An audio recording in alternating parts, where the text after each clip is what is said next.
Welcome back to another episode of ApotheKerry, where we're going to dive deep into medicinal herbs.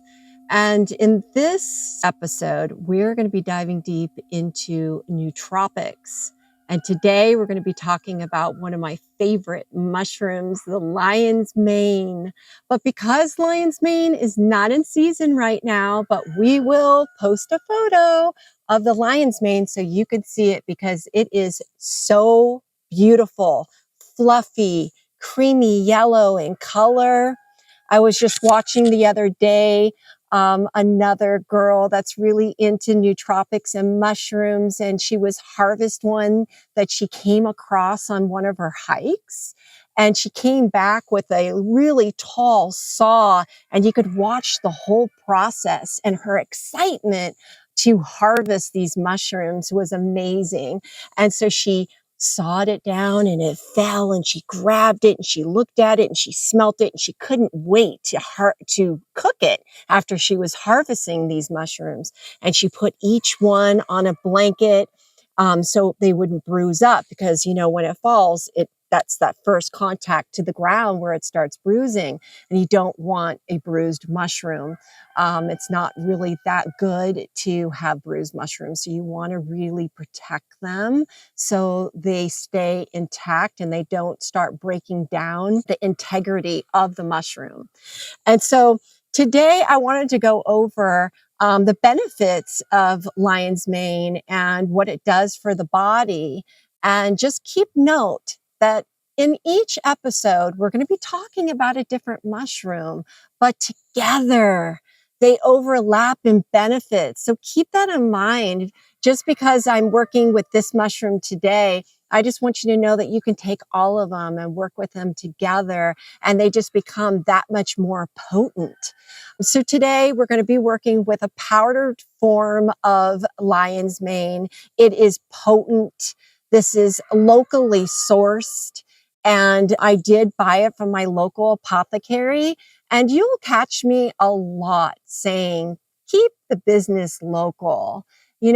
Try not to buy on the internet if possible, because each time when you're buying online, you don't know how many hands it's gone through unless you know for sure who you're buying it from, right? If you're buying straight from the farm, there's a lot of beautiful herbs and nootropics that you can buy off of Etsy.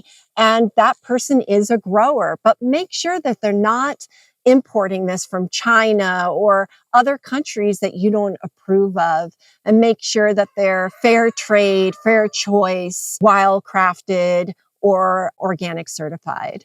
And so this right here is a powdered form. And if you notice, when I'm working with herbs or the nootropics, I'm always using a wooden spoon. Why do I do that? I use a wooden spoon because it does not break down the integrity of the product that we're working with.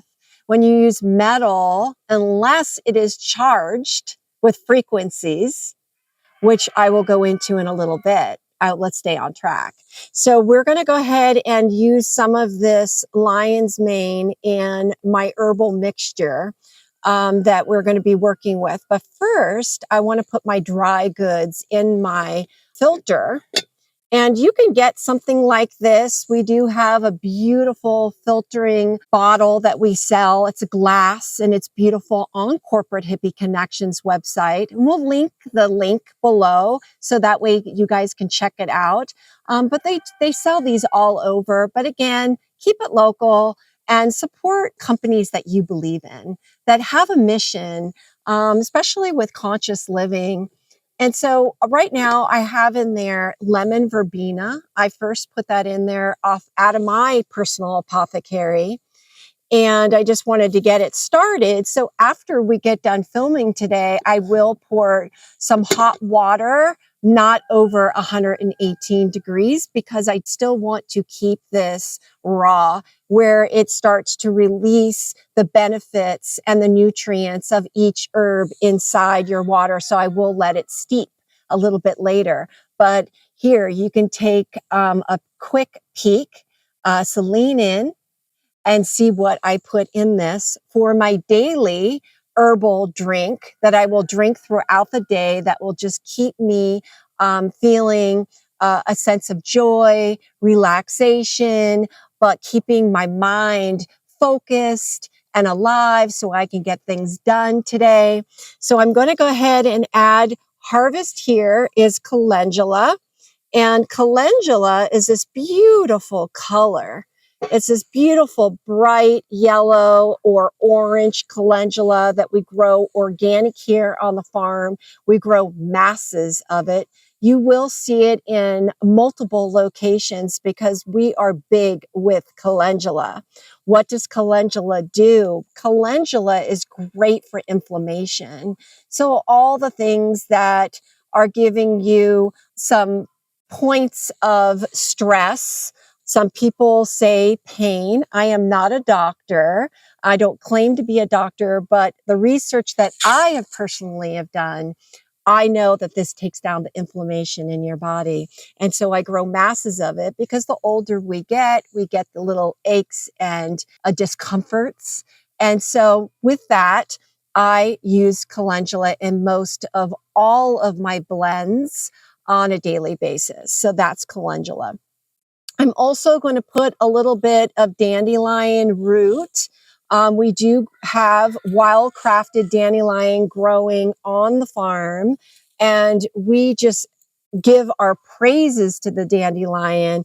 It was one of the first flowers that I actually fell in love with as a child. I couldn't understand why I went over to my friends' houses and their parents would be spraying that naughty spray on there. We won't name it because we don't want to give power to it, but I will tell you that that spray I am highly allergic to. My body just can't handle it. I start to even shake if I go into somebody's garage or garden shed that has that poison in it.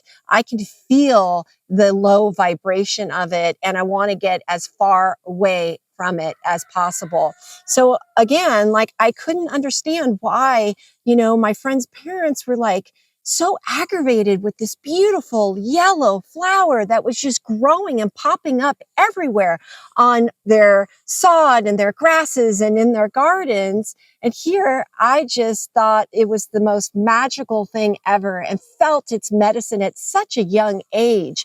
And so we allow it to grow here. And if it's in a spot that we don't want it, we give it thanks. We let it know that we're going to pull it out because it gets more potent when you let the plant know. It has a technology of its own, right? And it gets more powerful. And I don't know if you knew that, but with Native Americans back in the day, they would basically allow the herb to know what they were going to do with it before they picked it, and to get permission to take it out of the ground to use it as medicine. And I truly believe that.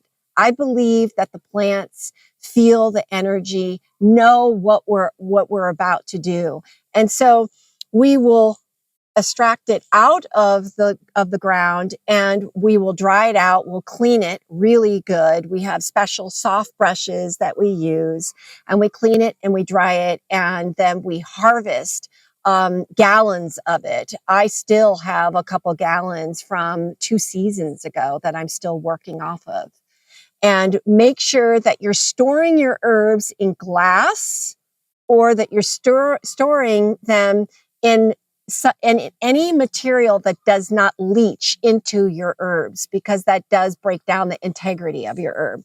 So we're going to go ahead and put some more dandelion in there. And we got some root. I'm just breaking this apart. I also have some oregano in here. Oregano works well during the fall and winter seasons. It works like you would take an antibiotic, but this is natural. And I try to use natural herbs instead of getting into anything that's over the counter. And I've always been that way since way back. And let's see what else. We are also going to add a high frequency I didn't know if you guys know this, but rose is one of the highest frequency herbs that you could possibly intake into your body. And we grow one of the best. I have a local tea master local to us that I go visit from time to time. And I gift him my tea roses, which I call my bohemian blend. And just opening the cap, I can literally smell the roses, the aroma coming towards me. And it's sparking so much joy. And of course, I have so much pride that I actually grow them here on my land. You can hear them. So special. So, of course, I'm going to put some high frequency rose in this herbal blend. I'll go ahead and close that up and I'll tighten it a little bit later. And then to top it off, because I don't have lion's mane fresh, I do have it in the most potent powder possible to intake. And so I'm going to go ahead and put one heaping full wooden spoonful in there. And then later, when I get done filming today, I'm going to pour my hot water that's less than 118 degrees, and I'll let it steep for about 20 minutes to get the full benefits and effects of this herbal tea. Now, lion's mane is, I don't think it has enough said about it, but it really helps with the nervous system. It's something that I up during fall and winter because, we're not getting the vitamin D, the red light and the blue light therapy on a daily basis. A lot of us stay in our homes because of the weather. A lot of us live up in the foothills where we get those 4 seasons and we're snowed in. We don't get a chance to go outside. A lot of people, let's face it, don't go outside during the winter that much because it's so cold, right? And so we want to make sure that we're intaking the right herbs for the season. And so I do take lion's mane on a daily basis in a very powerful blend. I'm actually drinking it here right now. And the blend that I actually take is charged with 11 harmonic frequencies. So I do take that in on a daily basis, but I always up it during fall and winter for more focus in my brain, right? Because I'm not getting the energy that I normally get being outside in the hot sun. Yes, I do sneak out. I do sneak out and I go ground because I think it's so important, but I'm not out there as long as I usually am during the warmer seasons, right? So lion's mane helps with inflammation. So you know that you heard me talk in past episodes about other mushrooms that have the same benefits. So this mushroom does help with inflammation. It helps with the nervous system. A lot of people get worried about the holidays and finances and putting out money because of Christmas or Hanukkah or whatever the holiday may be or whatever that you celebrate, right? There's stresses behind that. So think about some herbs that can help with your nervous system. Lion's mane is your friend. Lion's mane will help you with your nervous system. It also helps with the gut health. And lion's mane is something that I actually even put in my soups and my stews and my yogi bowls. It's such an amazing, powerful mushroom. And so if you're not familiar with lion's mane and you want to try to buy it fresh if you can. And just a reminder that, when you're filming on the farm here, you're going to see different animals like I've spoken in other seasons. You're going to see my cat, Mel Mel. She loves to be filmed. Actually, I just got that wrong. This is Bougie Moon who just popped up here, but Mel Mel was here just a few minutes ago. So anyway, getting back to our lion's mane, if you're not familiar with it, I highly recommend trying it. And you can start slow. You can put them in vegetable capsules. But the best way to do it is with the blend. And we could talk about that in another episode too, as well. I'll get into more recipes and I'll get into how to use them. And I just want you to have an open heart and an open mind and dive deep with me with these medicinal herbs. So until the next time we see each other and you lean in and you want to hear more, I can't wait to see you guys. I love you and have a beautiful day. See you later.